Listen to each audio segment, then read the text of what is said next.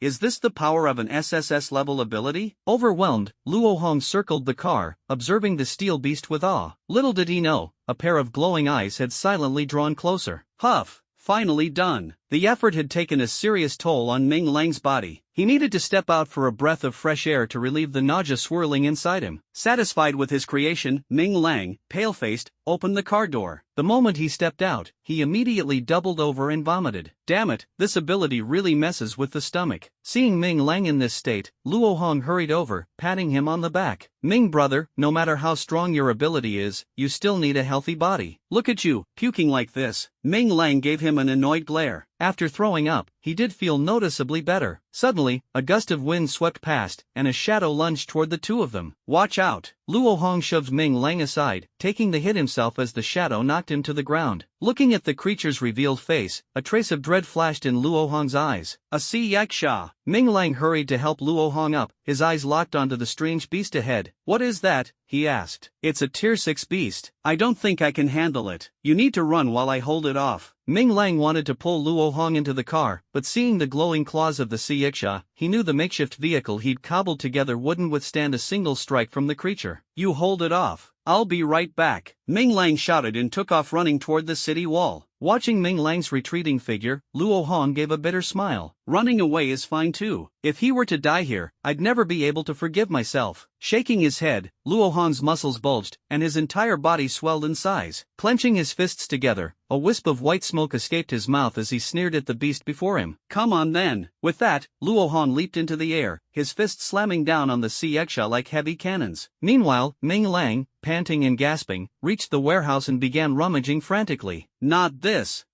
either." Sweat dripped down his face as he searched item after item. "Got it." Grabbing a bottle, Ming Lang dashed back out, muttering to himself, "Hold on, old Luo." By the time he returned to the battlefield, the fight between Luo Hong and the sea yaksha had reached a stalemate. Luo Hong's fists pounded relentlessly against the sea yaksha's body, but his own body was covered in blood, and his footing was starting to falter. Seeing Luo Hong still alive, Ming Lang felt a surge of relief. He hurried over, shouting, "Old Luo, get out of the way. Is that your son?" Stepping onto the soft sand, Bai Xian casually asked Luo Menghuan, who was walking beside her. "Yes." A trace of pride appeared on Luo Menghuan's face. "He's already at the 5th tier. To get to where he is today, he's endured a lot of hardship." Bai Xian nodded. "Not bad. To advance to the 5th tier in a place like this, he shows real potential. Once the war is over, I'll take him with me." Hearing this, Luo Menghuan was ecstatic. He had already looked into Bai Xian's background, director of Imperial Capital University. If his son could be recruited by someone of her stature, his future would be limitless. Just as he was about to express his gratitude, a trumpet blast of a charge sounded once more from the surface of the sea. "All troops, on alert!" Bai Xian commanded sharply, her battle knife faintly glowing with a red light. Seated on the ground, Ming Lang naturally heard the trumpet, muttering a curse under his breath about how fast it had come. Quickly, he shut his eyes and began activating his abilities. Soul infusion into a flamethrower. The moment Bai Xian mentioned her fire-based abilities, Ming Lang had already formulated his plan. Since she was protected by a water shield, a flamethrower would undoubtedly be the best offensive weapon. Luckily, he had found a few flamethrowers in the warehouse, along with an unexpected surprise. "Sir, Flamethrowers do not meet the technological requirements for soul infusion. The dull mechanical voice instantly doused Ming Lang's fiery enthusiasm. What? I was ready for action, and now you're telling me this? What am I supposed to do? Sir, I suggest you find a technological item and try again. Do I need you to tell me that? Where the hell am I supposed to find a technological item at a time like this? Luo Hong, observing Ming Lang's exasperated expression, couldn't help but think to himself how quickly this top student's mood could change. Just moments ago, he was grinning foolishly, and now he looked like he'd lost his soul. Ming brother, let's retreat to a safer place. The enemy has already advanced. Frustrated, Ming Lang stood up and followed Luo Hong toward the city wall. Suddenly, something caught his eye. Amidst the aftermath of the battle, a car stood miraculously untouched, parked intact on the road. Damn it, if a fighter jet won't cut it, at least I can turn this into a tank. Resolute in his decision, Ming Lang hurriedly started the car, grabbing a flamethrower and tossing it inside. As the deafening sounds of battle raged from the coast, Luo Hong said worriedly, Ming brother, this place isn't safe. We should retreat further. After tossing the last flamethrower into the car, Ming Lang turned to Luo Hong with a serious expression. Comrade Luo, my safety is in your hands. From now on, no one is to disturb me, no matter what. With that, Ming Lang dived headfirst into the car, completely ignoring Luo Hong's bewildered expression. Closing his eyes, Ming Lang began to sense the car's soul. Perhaps due to the war, the mischievous little entity seemed much calmer now. The car body, the turret, no targeting system or stabilizer, but with the support of a soul, these flaws could be compensated for. After making all his calculations, Ming Lang poked his head out of the window and shouted, Old Luo, place those 2 barrels against the car body. Though Luo Hong had no idea what was going on, he did as he was told. Once everything was in place, Ming Lang began attempting to transform the car. Disassembly, reassembly, fusion, each step was performed with meticulous care. Sir, your operations are too dangerous and could lead to the vehicle's explosion at any moment. It is not recommended to proceed. Hearing the mechanical voice again, Ming Lang cursed internally, shut up. You're useless when it comes to getting things done, but you're always the first to argue. I don't need you to teach me what to do. Ignoring the artificial intelligence's advice, Ming Lang continued his modifications methodically. Though the dizziness and nausea from overexertion hit him once again, he relied on years of experience from experiments in his past life, forcing himself to overcome the discomfort and ensuring the modifications were flawless. Outside the car, Luo Hong stood in place, staring in amazement at the scene before him. The 2 large oil barrels vanished into thin air, and the car's appearance underwent a complete transformation. The car's wide, sturdy body now hugged the ground, with 2 rows of boxy turrets mounted atop it.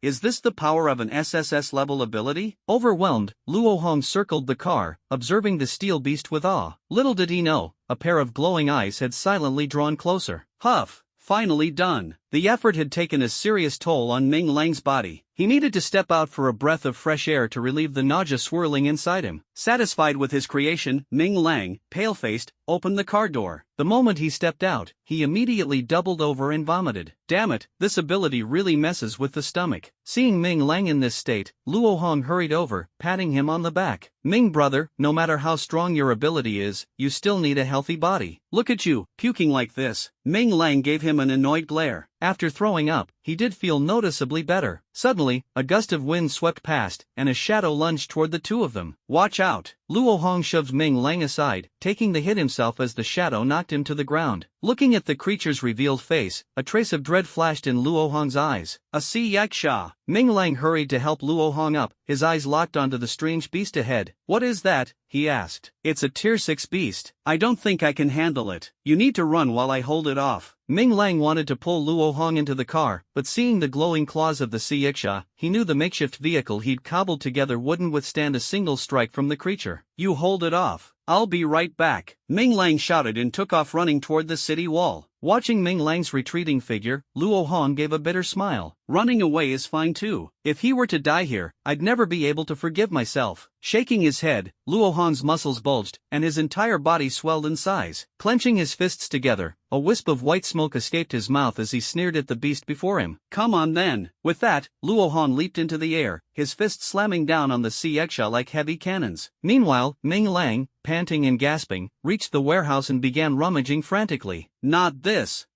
either. Sweat dripped down his face as he searched item after item. Got it. Grabbing a bottle, Ming Lang dashed back out, muttering to himself, hold on, old Luo. By the time he returned to the battlefield, the fight between Luo Hong and the Sea Yiksha had reached a stalemate. Luo Hong's fists pounded relentlessly against the Sea Yiksha's body, but his own body was covered in blood, and his footing was starting to falter. Seeing Luo Hong still alive, Ming Lang felt a surge of relief. He hurried over, shouting, "Old Luo, get out of the way." Luo Hong was momentarily stunned upon hearing this. He thought to himself, why is this kid back again? Then, he saw Ming Lang fiercely hurling a glass bottle toward him. Without hesitation, Luo Hong quickly disengaged from the battle and leaped far to the side. At the exact moment Luo Hong dodged, the glass bottle smashed against the Sea Yiksha, shattering into pieces. The liquid inside splashed all over the Sea Yiksha, instantly scalding it, causing it to let out agonized howls. Seizing the opportunity, Luo Hong grabbed a massive reef stone and brought it down hard onto the Sea Yiksha's skull. Once, twice. Finally, when the Sea Yiksha's head had been crushed into a pulp, Luo Hong dropped the heavy stone and collapsed onto the ground. Seeing the strange beast dead, Ming Lang trotted over to Luo Hong with a smug expression and said gleefully, "How about that? Concentrated sulfuric acid, burned that sneaky bastard to death. If it weren't for that water shield on the beast, the acid wouldn't have been so effective. I'm awesome, right, old Luo? Old Luo?" After calling out twice, Ming Lang realized Luo Hong wasn't responding. He rushed forward and saw that Luo Hong's chest had been torn open, exposing his white ribs. "Don't joke around, man. We've only known each other for a day. I don't want to attend your funeral." While speaking, Ming Lang took off his jacket and pressed it desperately against Luo Hong's wound. Blood quickly soaked through the fabric, and Luo Hong's breathing grew faint. Every time he opened his mouth, blood gushed out in large amounts. "Ming, brother, you didn't leave. Don't talk. I'm getting someone to save you," Ming Lang shouted loudly. Luo Hong tightly gripped the corner of his clothes and shook his head with difficulty. "I really envy you, such talent. Take some time to work on your strength. Look how skinny you are." Ming Lang's expression grew manic. "I told you to shut up." Luo Hong smiled faintly. "Tell my dad, his son took down a 6th-rank beast, didn't bring shame to him." The hand gripping the corner of the clothes fell to the ground. This robust man, with a smile on his face, slowly closed his eyes. "Ah, damn it!" Ming Lang seemed to lose his sanity. He quickly climbed into the vehicle and slammed his foot on the pedal. "Sir, your actions are dangerous. I recommend that you get lost," Ming Lang roared, his mind issuing rapid commands. "Target, by Xian's direction. Distance, 50 meters. Su Jin, fire the barrage." In the midst of the battle, Bai Xian seemed to sense something and quickly looked up. In the sky, several beams of light streaked across, like shooting stars, forming glowing orbs above her head that exploded in an instant. Countless fragments from the orbs spread out like dazzling fireworks, scattering over the sea and instantly creating patches of searing flames. When the flames made contact with the seawater, they spread rapidly, clinging to the nearby alien creatures. At first, the creatures merely sneered, ignoring the small flames on their bodies. However, they soon realized in horror that the flames seemed to have a will of their own, clinging to them no matter what they did. As the water shields burned away, a glimmer of excitement flashed in Bai Xian's eyes, and she couldn't help but exclaim, "White phosphorus?" As a leader of the Academic Research Academy, she naturally understood the power of this substance. Who would have thought Ming Lang would come up with such a method? As the sizzling sound continued, the flesh of all the alien creatures was fully exposed to the air. Bai Xian shot a glance at Ming Lang and, feeling a surge of joy, nodded approvingly. She turned back to the terrified alien creatures, her eyes flashing with killing intent, as though she were gazing at a herd of lambs awaiting slaughter. Adjusting her glasses, Bai Xian let out a playful laugh and transformed into a streak of light, charging straight into the alien ranks. Without the protection of the water shields, Bai Xian's blade technique was unstoppable, slicing through them with ease. In a short time, 1/3 of the alien creatures on the sea's surface had been slaughtered by her. The soldiers guarding the coastline, witnessing Bai Xian's effortless massacre, couldn't help but feel intense admiration in their hearts. Is this what it means to be powerful? A true superhuman? As they watched victory draw near, the soldiers felt a mix of joy and a tinge of bitterness. After defending the border for over a decade, was it only by relying on others' strength that they could win this war? While everyone stood in a daze, watching Bai Xian revel in the carnage, a soldier suddenly pointed toward the distant sea and shouted, "Look over there." Everyone immediately focused their gazes and saw, deep in the sea, a massive whale riding the waves, speeding toward Bai Xian. Upon closer inspection, a humanoid alien stood tall on the whale's back. "Damn it, an elite alien has arrived," Luo Manghuan shouted, quickly trying to pull Bai Xian back. But it was too late. The whale's speed was astonishing, and in the blink of an eye, it was less than 100 meters away from Bai Xian. The alien standing on the whale coldly surveyed the battlefield. With a single wave of its hand, towering waves extinguished all the flames on the alien creatures. The newcomer crouched down slowly, glaring at Bai Xian on the sea surface with a sinister grin. "You wretched woman, killing so many of my people, today, I'll skin you alive." Bai Xian stared at the figure above the whale, a trace of apprehension rising in her heart. Luo Menghuan's words were no exaggeration. This was indeed one of the top elites in the alien seas, Jingluo, a ninth-rank beast-type whale variant superhuman. Under normal circumstances, Bai Xian might have been able to take him down easily. But here, in the enemy's domain, and having just expended most of her energy, the situation was dire. She looked at Jingluo's grotesque face, raised her blade without fear, and shouted boldly, "I'm standing right here. If you want to skin me, let's see if you've got what it takes." With that, Bai Xian leaped into the air, leaving a massive pit in the sea below her. As she neared Jingluo, her peripheral vision glanced toward Ming Lang's direction on the shore. A sense of determination surged in her heart. "Kid, can you still surprise your big sister? If not, I might really not make it out today." At that moment, Ming Lang had already noticed Jingluo's arrival through the car window. His face twisted, and an intense discomfort grew in his mind. He bit down hard on his tongue to stay alert, quickly turning the dials on the control panel and issuing commands. "Damn it, I've been waiting for you. Target the ugly freak on the whale. 12-round barrage, fire at once." Then, he roared, "Sister Bai, get out of the way," and stomped hard on the attack pedal. In the midst of her fight, Bai Xian seemed to hear his voice and instinctively withdrew from the battlefield. A finely crafted shell brushed past her hair, heading straight for Jingluo. One shell, two shells, one after another, the projectiles struck Jingluo's body with precision. As soon as they made contact, each shell extended several grappling hooks, latching firmly onto Jingluo's skin. "Ha ha, you humans must be mad. Using this to sneak attack me? What a joke." Before he could finish speaking, Jingluo suddenly felt a numbness in his tongue. The next moment, a massive surge of electricity coursed through his body. ZZZZT. The immense electrical current formed a net over Jingluo, paralyzing him completely and rendering him unable to move. Not to be missed, Bai Xian seized the moment and swung her blade fiercely. A red slash of energy mixed with power roared forward, striking directly at Jingluo's chest. Not good. Jingluo hurriedly mobilized all his energy, desperately struggling to break free from the electric net. In a panic, he raised his water shield to block the attack. The blade's energy pierced through the water. Although its strength was diminished by the shield, it still left a wound so deep on Jingluo's body that the bone was visible. Put! Jingluo spat out a mouthful of blood, staring in terror toward the coastline. "There's another master. Retreat!" With a wave of his large hand, he led the remaining foreign army in a panicked escape. Bai Xian wanted to pursue them, but as soon as she took a step, a wave of exhaustion swept through her entire body. Her vision went black, and she fell from the sky. Before losing consciousness, she seemed to hear an urgent, youthful voice. Bai Xian, had he returned? That shouldn't be possible. Splash! When she regained consciousness, Bai Xian found herself lying in a warm embrace. Though the arms holding her were thin and weak, they gave her an unparalleled sense of security. "Big Sister Bai, you're awake," a bright voice rang out. Bai Xian sat up quickly, noticing the heavy atmosphere around her. "Sister, old Luo sacrificed himself to save me." The voice choked with emotion, tears reddened his eyes as he gazed in a set direction. Following his gaze, Bai Xian saw a group of soldiers gathered together. As she approached, they instinctively made way for her. On the ground lay Luo Menghuan, his hair streaked with white, cradling his son's lifeless body in his arms. He did not cry or wail. Instead, he silently and repeatedly wiped the blood from his son's face. Though Luo Hong's body had long grown stiff, Luo Menghuan continued to tenderly stroke his son's cheeks, his eyes filled with love as he gazed at the child who had been his pride all his life. Hearing Bai Xian's footsteps, Luo Menghuan didn't look up. His voice carried the weight of years. "Miss Bai, I'm afraid my son won't be able to accompany you to the capital. He's fought battles for so many years, he's tired. Let him rest." This refusal, so normal and yet so final, made Bai Xian's eyes redden instantly. "I'm sorry," her voice trembled. "I failed to keep my promise." Luo Menghuan slowly lifted his head, a faint, sorrowful smile on his lips. "Miss Bai, if it weren't for you, fewer than half of us would have survived today. My son's life was short. I can only hope that in his next life, he'll have a strong ability and won't have to suffer guarding the border all his life." Bai Xian bowed deeply to Luo Hong's body, forcing herself to look upward to keep her tears from falling. She had witnessed too many farewells in life and death, but tears were never the best way to say goodbye. Seeing Bai Xian's expression, Ming Lang's mood grew heavier. Technology? Could technology bring people back to life? A dull, mechanical voice echoed again, though this time it seemed weak and powerless. Sir, as long as you're strong enough, the power of technology is beyond your imagination. The mechanical voice carried a glimmer of hope. Hearing this, Ming Lang's heart lit up with joy. He immediately activated his ability, attempting to search for Luo Hong's soul. Closing his eyes, he silently chanted. After several attempts, he could only sense the cold, lifeless corpse. Luo Hong's soul seemed to have vanished from this world. Did I fail? What should I do? Ming Lang felt panic rise within him, anxiety washing over him like a tide. The mechanical voice stuttered, as if struggling. Sir, my level is insufficient to solve your current problem. Furthermore, I seem to have overexerted myself stabilizing the vehicle. I need to enter a dormant state for a while. Jarvis? No, I still don't know your name. Respond. Ming Lang called out anxiously, but all he could hear was the cold sea breeze echoing in the night. The next day, with dark circles under his eyes, Ming Lang arrived at the city gates. He had spent the entire night trying to sense his ability, but the voice of the artificial intelligence never returned. Miss Bai, are you leaving today? Luo Menghuan's voice was hoarse, and the sorrow in his eyes was heart-wrenching. Even now, he couldn't accept his son's death. Yes, I need to return to school immediately to report this matter. But don't worry, the foreign master I injured yesterday won't be able to trouble the border again anytime soon. After I report this, they'll likely send a group of ability users to assist you, Ming Lang said firmly, silently vowing to himself. After speaking, Ming Lang was pulled by Luo Menghuan and boarded the vehicle prepared for them. Leaning against the window, he stared blankly at the place where the soldiers' bodies were stored. Grief surged in his heart like a tide. Luo Hong lay quietly beneath the white cloth covering the body. The vehicle started slowly. Ming Lang looked at Luo Menghuan's aging figure and couldn't suppress his anger. He suddenly opened the window and shouted, "Uncle Luo, I will avenge Luo Hong. I will avenge all the fallen warriors." This youthful promise, sharp as a blade, pierced through the strength Luo Menghuan had been holding onto. Tears streamed down his weathered face, a response of the deepest kind to Ming Lang's words. The journey was silent. Bai Xian only cast a deep glance at Ming Lang, silently accompanying him, offering her support. The return trip was brief, and the two soon arrived at Nanling Airport. Sitting on the plane, Ming Lang's heart remained heavy, unable to free himself from the sorrow. Bai Xian looked at him, feeling a pang of sympathy. She wanted to comfort him, but the words wouldn't come, as this was the first time the child had faced the cruelty of life and death. Finally, Ming Lang spoke first. "Sister Bai, I think my ability has disappeared." "What?" Bai Xian's voice rose sharply, her face showing surprise. "What happened?" Ming Lang recounted the events of the previous day in detail. After listening, Bai Xian chuckled softly and said gently, "Silly brother, it's just that. Your energy is depleted. You've only just awakened your ability, so your energy reserves are low. Using it repeatedly would naturally cause this." Hearing this, Ming Lang's face lit up with relief, but it quickly fell again, filled with worry. "Sister Bai, do you think the soldiers at the border will ever have their day of glory?" Bai Xian shook her head, her tone tinged with helplessness. "I don't know. Everyone has their own way of living. Perhaps that's their destiny." Like Luo Hong, even in his final moments, he didn't want to disgrace his father. Maybe that's his pride. After speaking, Bai Xian adjusted her glasses and playfully nudged the silent Ming Lang. She smiled mischievously. "Instead of worrying about others, take care of yourself first, little chick." Ming Lang flinched at her nudge and followed her gaze. Suddenly, he exclaimed, "What the, old rattle box?" No wonder Ming Lang reacted so strongly. At the cabin door, an elderly man with white hair stepped onto the plane, carrying a small bag. "Damn, why is old Hu here too?" Ming Lang quickly lowered his head, muttering under his breath, "You can't see me, you can't see me." Seeing his timid demeanor, Bai Xian covered her mouth with a smile and said coquettishly, "What's wrong? Where's all that swagger from yesterday? You slapped someone so hard they flipped over, and now you're scared?" Ming Lang rolled his eyes and muttered under his breath, "Who would have thought we'd end up on the same flight?" "Obviously. There's only one flight from Nanling to the imperial capital. Don't bother hiding, there are only 3 of us in first class. He's already spotted you." Sure enough, as soon as Professor Hu boarded the plane, he noticed Bai Xian's provocative smile. With a glint in his eye, he took the initiative to approach and greeted, "Ming Lang, what a coincidence. We meet again." Ming Lang felt puzzled. He had slapped this old guy yesterday, hadn't he? Was the professor a masochist? How could he take that lying down? Seeing no way to avoid the situation, Ming Lang had no choice but to greet him. Good morning, Professor Hu.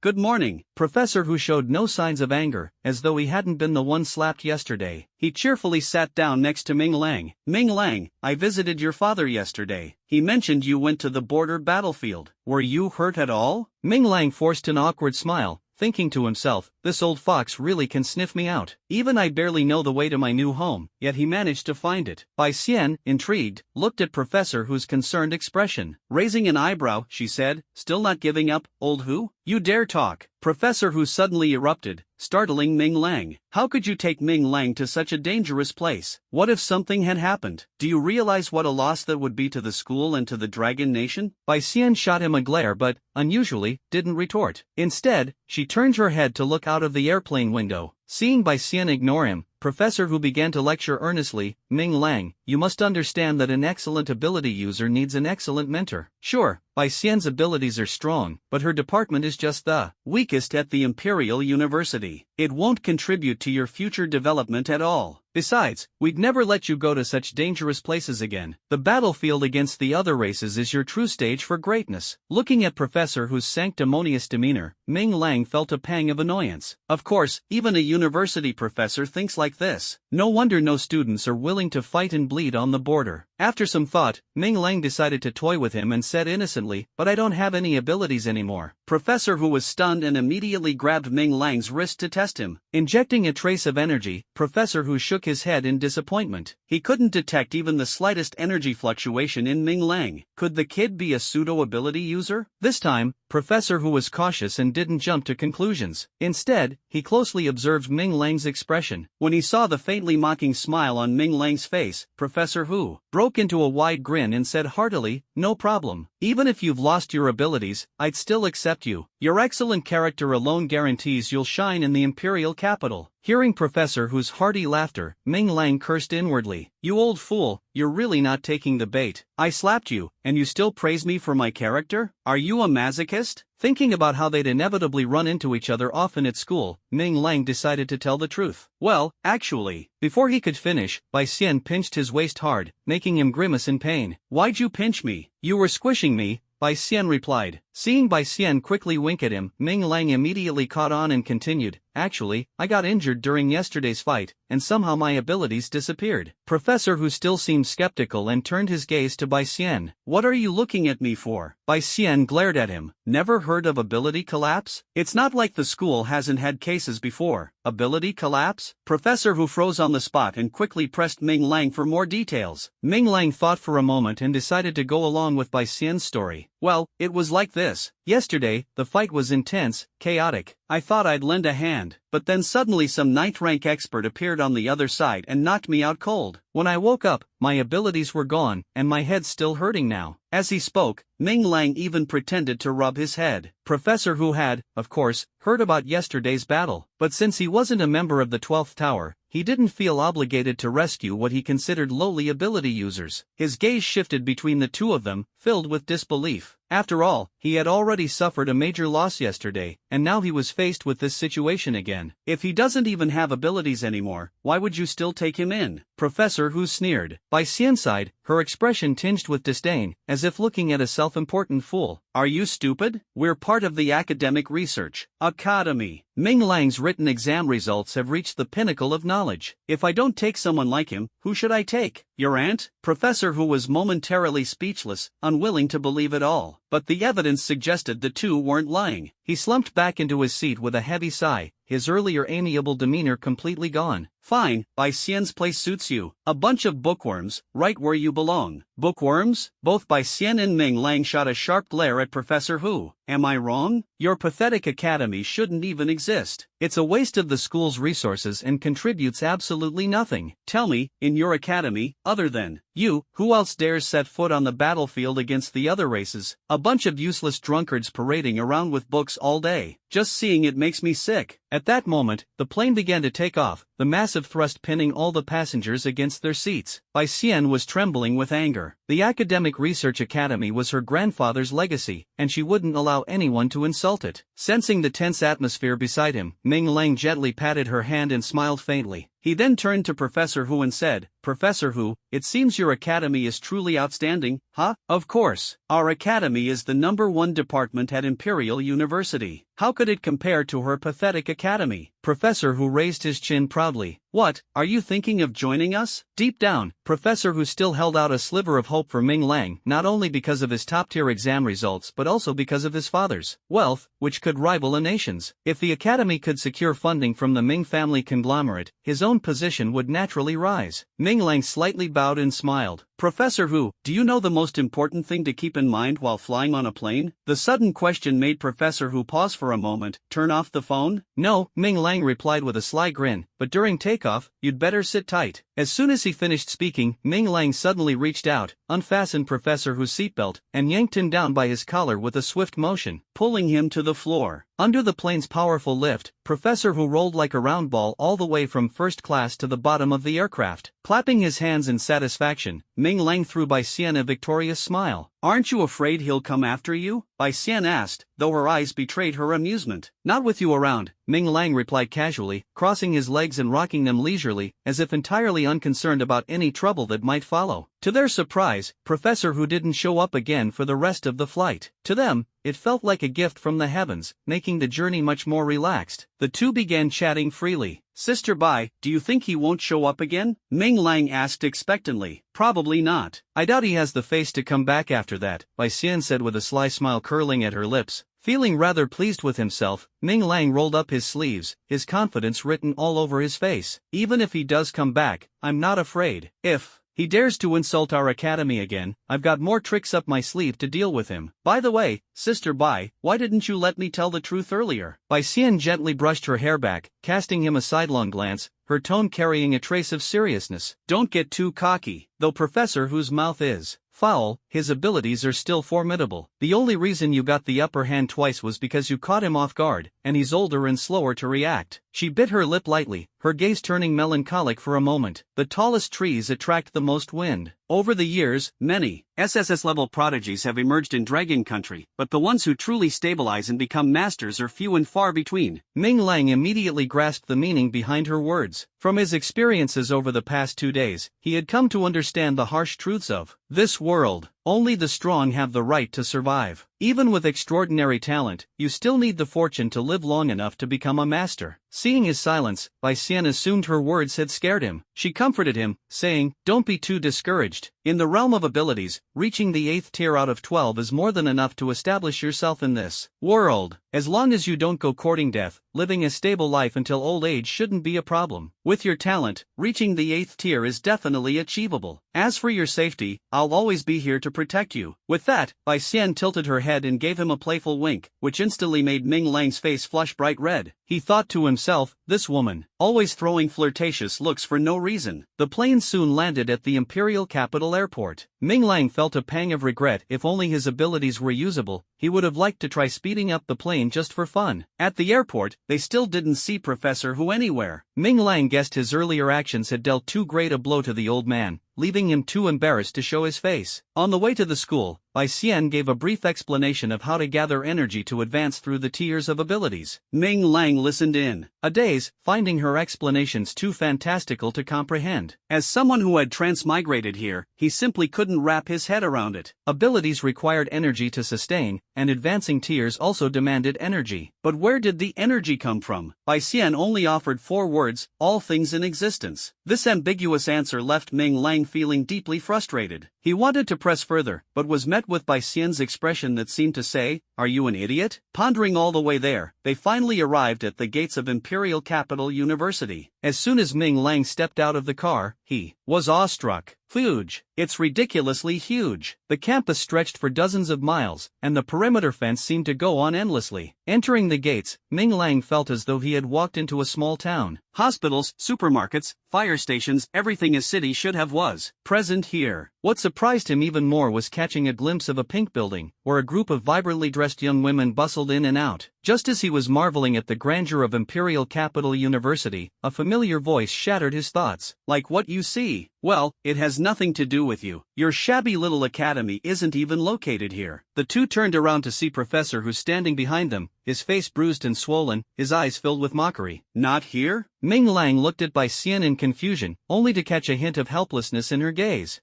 The main campus of Imperial Capital University isn't a place that just any stray cat or dog can enter, Professor Hu sneered, his tone dripping with derision. His words irritated Ming Lang even more. Ming Lang chuckled mischievously and said to Professor Hu, do you know what you should watch out for while walking down the road? Professor Hu's eyes widened in alarm. Staring at Ming Lang's hands, he shouted, "Get lost," before hastily retreating, rushing toward the central building of the campus. Watching the old man scamper away, Ming Lang rubbed his nose and muttered, "No fun. The old guy's traumatized now." Bai Xian smiled at the lively young man beside her, then called out to him and led the way to the parking lot. Sister Bai, our academy isn't located here? As the car slowly drove away from the main campus, Ming Lang looked back in confusion. That's right. The school has assigned us our own area, Bai Xian replied flatly, her tone devoid of emotion. Ming Lang hesitated for a long time before voicing his doubts. Sister Bai, what the old man said about our academy. I mean, he couldn't bring himself to finish the sentence and instead blinked at Bai Xian expectantly. Bai Xian glanced at him from the corner of her eye and said calmly, "It's fine. No need to feel awkward. Everyone in the Imperial Capital knows about this. Our academy is a special case and doesn't reside on the main campus. As for why, you'll understand in due time." Her cryptic words only made Ming Lang more curious, as if countless secrets were being concealed. The car sped along the highway, and as nearly an hour passed, Ming Lang's anxiety seemed to rise in tandem with the car's speed. Suddenly, a massive rocket launch tower appeared in the distance. Sister Bai, does Imperial Capital University have a rocket launch base? Ming Lang asked excitedly. Bai Xian didn't answer. Instead, she abruptly floored the gas pedal, and the car screeched to a halt beneath the towering rocket launch structure. "We're here," she said coolly. Here? Ming Lang was completely baffled. He opened the car door and stuck his head out to take a closer look. This doesn't look like an academy at all. That's a giant observatory, a rocket launch tower, and that massive structure, it's a nuclear power plant, isn't it? Yes, this is the place. Don't mind those things, they're just for show. No one in the academy uses them. They're simply here to make an impression. Bai Xian's voice came from behind, carrying a tone of unquestionable authority. Looking at the array of scientific research instruments, Ming Lang couldn't help but exclaim in his heart, "You don't know how to use these." "But I do. In my past life, I applied for access to such equipment countless times but never succeeded. And here, they're everywhere." Excited, he turned around, ready to say something, but before he could open his mouth, Bai Xian extended her long leg and gave him a swift kick, pointing towards a building to the north. "The first building. On your right, go to the second or third floor and pick any unoccupied room as your dorm. Don't go to the fourth floor, that's for the faculty. I have to head to the school to report something first." With that, she kicked the car door shut and left Ming Lang standing there amidst the howling northern wind and swirling dust, stunned and shocked. "Her legs are really long." He stood there dumbfounded, staring at the car disappearing into the distance. After a long moment, he snapped out of it, cursing under his breath, "Damn it, she just left me here like this?" At the Imperial Capital University, in the principal's office. "Principal, I'm not trying to badmouth her behind her back, but Bai Xian is too much. She's going to ruin such a promising talent." Professor Hu complained indignantly. Behind the desk, Wei Jingzhen rested his chin on his hands, his expression one of mild amusement. He casually asked, "And the injury on your face? Did she do that too?" With a flick of Wei Jingzhen's finger, a ball of light floated to Professor Hu's face. To everyone's surprise, as soon as the light touched his skin, the wound began to heal rapidly before their very eyes. "Thank you, Principal," Professor Hu said gratefully, but he quickly resumed complaining. "It wasn't her, it was that student named Ming Lang. I seriously suspect there's an issue with his character." Wei Jingzhen immediately perked up, leaning forward with interest. "You, an 8th-tier ability user, got beaten up by a newly awakened student? Tell me, what happened?" Professor Hu gave an awkward smile and tried to change the subject. "Principal, that's a minor issue. But I heard that the Academic Research Institute is starting an ability user class this year." "Is that true?" Wei Jingzhen nodded solemnly. "The military has reported increasingly frequent activity from the alien races, with repeated incursions along Dragon Nation's borders." "Not just the academic Research Institute other departments will also need to expand their enrollments, and there will no longer be special admissions. Every student must undergo an interview before being accepted. Here, Wei Jingzhen paused, a flicker of anger crossing his face. What's worse, there have been reports of human ability users among the alien races, so we must ensure every student's loyalty to Dragon Nation. Professor Hu was momentarily stunned by this revelation, his mind racing. In a sarcastic tone, he added, but I heard that Bai Xian recruited a student whose abilities were shattered, yet she still intends to let him enroll without the interview. Hearing this, Wei Jingzhen's brows furrowed, a sense of unease creeping into his heart. Oh, is that so? At that moment, the door burst open with a loud bang, and Bai Xian stormed in like a whirlwind. Pointing at Professor Hu's nose, she cursed, Hu Fei, you can't beat me at recruiting students, so now you're trying to ruin my reputation? Startled by her aggressive entrance, Professor Hu darted behind Wei Jingzhen for cover, poking his head out cautiously to say, I'm just stating facts. Besides, it's the principal who said every student must be interviewed. Who knows if the student you recruited is a spy? A spy? Bai Xian slammed an envelope onto the desk with a loud smack. Principal Wei, take a look. If Ming Lang is a spy, then every girl in my pink tower must be one too. From the moment Bai Xian entered the room, Wei Jingzhen had remained silent. He knew that beneath Bai Xian's outward charm and grace lay a meticulous and ruthless nature. If Hu Fei hadn't truly provoked her, she wouldn't be this furious. Feigning displeasure, Wei Jingzhen glared at Bai Xian before picking up the envelope. You're overreacting. Do you think I don't trust your judgment? He said as he opened it and began reading carefully. As he read, his expression grew increasingly grim. By the time he reached the final word, his anger had reached its peak. His grip on the letter tightened, nearly tearing it apart. With a loud bang, Wei Jingzhen slammed his fist onto the desk, startling Hu Fei so much that he recoiled. This is outrageous. Hu Fei picked up the letter that had fallen to the floor. It was a battle report written by Luo Manhuan, detailing the events of yesterday's fight, including how Bai Xian and Ming Lang had turned the tide in the end. Well, Bai Xian raised an eyebrow. Does Professor Hu still think my student needs your so-called interview? Hu Fei didn't answer, instead sneaking a glance at Wei Jingzhen, who had returned to his seat, deep in thought. After a long pause, Wei Jingzhen furrowed his brow and said, after the new semester starts, issue a notice to all departments, all freshman military training will be cancelled and replaced with a 1-month battlefield training at the border. Bai Xian, you'll negotiate this with the military. Your background makes you the most suitable for the task. Seeing Hu Fei hesitate, Wei Jingzhen continued, don't think I don't know what you've been up to. This school isn't a place to cultivate the privileged elite. If they can't truly defend Dragon Nation, they have no place here. Wei Jingzhen's words shut down any argument Hu Fei might have had. Though he opened his mouth as if to speak, he wisely chose to remain silent. Watching the starkly contrasting expressions of the two, Wei Jingzhen sighed, walking to the window. Pointing to a monument in the central plaza, he said, look at that inscription on the school's motto monument. How many of our predecessors shed their blood for those words, and yet, we've allowed them to lose their meaning. Bai Xian and Hu Fei both moved to the window and looked out. The words engraved on the monument gleamed in the sunlight. With my blood, I build the Dragon Nation's shield. The Academic Research Institute, to be precise, resembled more of a military base. Following Bai Xian's instructions, Ming Lang strolled leisurely to the dormitory building. The campus was eerily empty, like an abandoned village. On the second floor, he chose a room with good lighting and settled in. Only then did he realize he hadn't yet informed his parents that he was safe. When he turned on his phone, dozens of missed call notifications popped up. Seeing his father's number on the screen, Ming Lang smiled faintly and dialed back. You finally turned your phone on. Your mom was about to lose her mind. How are you? Are you hurt? You've arrived at the school, right? Is everything okay? His father's rapid-fire questions warmed Ming Lang's heart. He replied, I'm here, not injured. Don't worry, Dad. Good to hear. I've already transferred your living expenses for this month to your account. Since it's the start of the semester and you'll need to spend more, I sent you 20 million. Use it sparingly, okay? For an ordinary family's child, hearing that number would have been cause for celebration. But Ming Lang couldn't muster any joy. After exchanging a few casual words with his father, he hung up. 20 million, it sounded like a fortune, but it wouldn't last long at all. Yesterday's battle made Ming Lang keenly aware of his shortcomings. His ability seemed incredibly powerful, almost unstoppable if used correctly. However, the precondition was an enormous amount of funding. Take last night as an example. If he hadn't been lucky enough to find white phosphorus and the materials needed to form electric bullets in the warehouse, it was uncertain whether he and Bai Xian would have made it back alive. Moreover, the modified sports car had exploded after firing its last shot, unable to bear the strain it was put under. Whenever he thought about his distant and ambitious goals, he couldn't help but feel a headache coming on. 30 million? It would barely scratch the surface. Shaking his head, he simply lay down on the bed and fell into a deep sleep. After a night of tossing and turning, Ming Lang finally felt at ease when Bai Xian informed him her ability hadn't disappeared. He slept until dusk, dreaming he had transformed into a warrior clad in nanobattle armor, wielding a railgun, effortlessly defeating an alien enemy. Bai Xian, her face flushed, ran toward him at full speed. Smack! A whipping kick landed squarely on him. Ming Lang woke with a jolt, and when he saw the two long, slender legs pressed against his chest, his heart skipped a beat. So, the whipping kick wasn't a dream after all. Well, you slept well, didn't you? Your big sister's been waiting for you for 2 hours, and you didn't even notice, Bai Xian said lazily, sitting in a chair with her legs still propped on Ming Lang's body. Ming Lang gave an awkward laugh and quickly averted his gaze. Could this woman be into me, waiting here for so long? It wasn't unreasonable for Ming Lang to overthink. At the moment, Bai Xian was dressed in a rather eye-catching outfit. Her open-toed heels rested on his chest. She wore a strapless camisole with a lace jacket casually draped over it, and her delicate shorts accentuated her long, jade-like legs. Bai Xian lightly tapped Ming Lang's stomach with the tip of her shoe. Hungry, aren't you? Big sis will take you to eat. Hearing the word eat, Ming Lang suddenly realized he hadn't had anything all day. His stomach was already growling with hunger. Oh, so you do know I'm starving. You just abandoned me and ran off. It's so irresponsible, he grumbled with resentment. Bai Xian retracted her legs, playfully wrapped her arm around his neck, and said with a mischievous smile, "Let's go, little brother. Big sis has prepared something delicious for you." Unable to break free, Ming Lang had no choice but to let her drag him out the door, stumbling along the way. When he saw the few plates of pitch black things on the table, Ming Lang swallowed hard and asked suspiciously, "Sister Bai, even if our academy isn't favored, the cafeteria should still have food, right? It's the holidays. The cafeteria's closed. Just make do. Tomorrow, I'll take you to Pink Tower for a proper meal," Bai Xian said nonchalantly. Hearing this, Ming Lang suddenly remembered the pink building he had seen on the way and cautiously asked, "Sister, does our school really have that kind of place?" "What kind of place?" Bai Xian asked, puzzled. "You know, the pink building on the main campus. The girls there dress, well, kind of like you do now." He gestured vaguely at Bai Xian's outfit. Bai Xian glared at him. "Shut up. Some things aren't for you to know. Eat your food." "Oh." Ming Lang, feeling rebuffed, reluctantly began to eat. "Sister, by the way, how can I get energy to reactivate my ability? Also, can you get me a drone? I want to survey the campus. It's too boring being here alone." Bai Xian put down her chopsticks, wiped her mouth, and said, "I'll teach you a method to gather energy later. Just follow my instructions." Then, with a puzzled expression, she asked, "What's a drone?" "What? She doesn't even know what a drone is? Ming Lang was baffled. Could this world really lack drones? It's like a small flying machine you can control, connected to a phone, and used to view things from above. Bai Xian shook her head. Never heard of it. I know what a phone is, and I know what unmanned aircraft are, but I've never heard of the kind of drone you're talking about. A flash of insight struck Ming Lang. This world focused so heavily on abilities that technology hadn't advanced much. Moreover, some ability users had flight attributes, making aerial surveillance unnecessary. But what about the ability users who couldn't fly? What about scouts on the battlefield? Ming Lang felt a surge of excitement. Who said I'm out of money? This opportunity to make a fortune just landed in my lap. After forcing down the barely edible dinner, Ming Lang returned to his dorm, secretly planning his next steps. He realized that all abilities were divided into tiers, and each tier brought earth-shattering changes. Take Bai Xian as an example. Her ability involved 13 blades. Every time she advanced a tier, she gained a new blade, each with increasingly powerful attributes. But what would his own ability look like as it advanced? Before the artificial intelligence had vanished, it mentioned his current tier wasn't high enough to solve all problems. What further potential did an AI capable of granting technology a soul have? The more he thought about it, the more confused he became. Frustrated, Ming Lang decided to focus on gathering energy instead. Lying on the bed, he quickly recalled the method Bai Xian had just taught him. Closing his eyes, he quietly tried to sense all the world's energy, attempting to connect with it and draw it into his body. Though this vague method left him a bit at a loss, he had no choice but to follow it. Clearing his mind, Ming Lang concentrated on feeling everything around him. The desk, chairs, door, the trees and flowers outside the window. He was astonished to find he could sense everything within hundreds of meters. Among these objects, some faintly emitted a glow. Ming Lang tried calling out to the light, and to his surprise, the shimmering particles joyfully rushed toward him. Green, yellow, white, various lights entered his body one after another. At that moment, he had never felt his mind so clear. As the lights entered his body, it was as if he were soaking in a hot spring, enveloped in comfort. Pop! A small cracking sound echoed in his mind, as though some kind of shackle had been broken. "Sir, it's a pleasure to see you again." A dull, mechanical voice rang out, this time tinged with a hint of emotion. "Steel Egg, you're awake?" Ming Lang excitedly slapped his thigh. Not only had his ability returned, but he seemed to have unknowingly advanced a tier. The artificial intelligence showed no objection to the name Ming Lang had given it, simply responding mechanically, "Sir, as long as your energy remains abundant, I will continue to exist." With his ability resolved, Ming Lang's next mission was to make money. After all, the 30 million on his phone wasn't even enough to buy a single battlefield ration. Aerial drones. They'll need cameras and some flying mechanism. Should I give them souls? As Ming Lang contemplated this ambitious entrepreneurial project, Steel Egg's voice sounded again. "Sir, it is not recommended to grant souls to low-level technologies. Every bit of energy is precious." This fart seems reasonable. Ming Lang accepted Gangden's suggestion, listed down a plan, and then fell into a deep sleep. Early the next morning, Bai Xian barged into his room without even knocking, yanking off his blanket. "Let's go, big sister is taking you out for a free meal." Completely ignoring Ming Lang's mournful gaze, she hooked her arm around his and dragged him out of the room. After a quick freshening up in the car, the two of them returned to the main campus of Imperial Capital University. Standing before the pink building, a ripple of anticipation stirred in Ming Lang's heart. "Heh, I never had the chance to visit such a place in my previous life." With hopeful anticipation, they walked inside. However, the scene Ming Lang had envisioned did not appear. There were no madams, no lackeys, just an empty and eerily quiet fitness center. Before Ming Lang could take a closer look, Bai Xian pulled him into an inner dining hall. As soon as the door opened, Ming Lang was hit by a stark contrast and oppressive, strikingly beautiful atmosphere that left him stunned. What is this? A group of gorgeously dressed women, eating breakfast in an orderly manner? While Ming Lang was dumbfounded, Bai Xian pushed him into a seat and went to get food. Suddenly, a man was seated at the table, yet none of the women around them seemed to notice. They continued eating their meals in silence, not sparing a single glance. In the vast dining hall, the only sound was that of eating. The eerie atmosphere pressed down on Ming Lang, making it hard for him to breathe.